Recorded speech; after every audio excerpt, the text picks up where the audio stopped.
Mother Emanuel, Pastor Manning, the Charleston Forum for having us here today.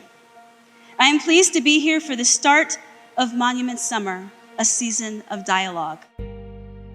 The tragedy that occurred here 8 years ago caused us to question monuments and to create monuments that highlight untold and undertold stories.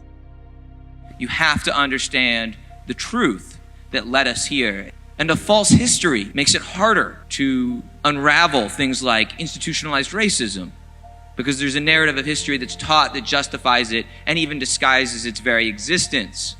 This is in the DNA of our nation's thought pattern. Even though we're this great shining city on a hill, this great democracy, we got some warts. I grew up in Virginia and Georgia. I was living in West Point. I'm a career Army officer. That's my identity, really. I was living on Lee Road by Lee Gate and Lee housing area in West Point, and I went by Lee Barracks. And I wondered, why is the United States Military Academy have something named after Robert E. Lee? Why? I mean, come on, right? John Calhoun was guilty on a larger scale, but he did not suffer universal condemnation because he didn't do it on video. There was no movie and no story.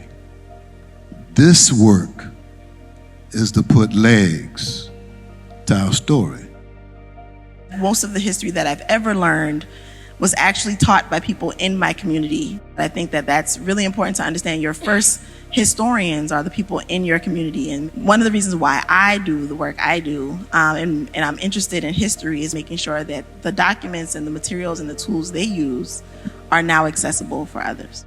I was blessed because of the fact that my parents instilled in me to be curious, to ask questions, to challenge things. But now I see with certain legislatures, they're trying to take that curiosity away. They're trying to keep our kids from reading about the real history of America. We're all on a journey. God has called us for racial and conciliation and reconciliation between members of our human race. I really believe that.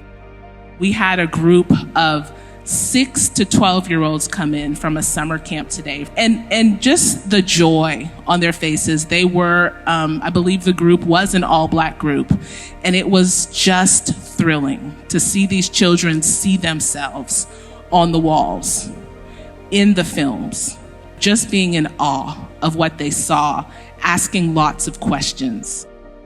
We live at the expense of the sense of the past on a daily basis. And so I think us sitting here tonight is bringing a dialogue that will hopefully can bring awareness and an understanding and put us in a posture where we don't have to be strangled by the past.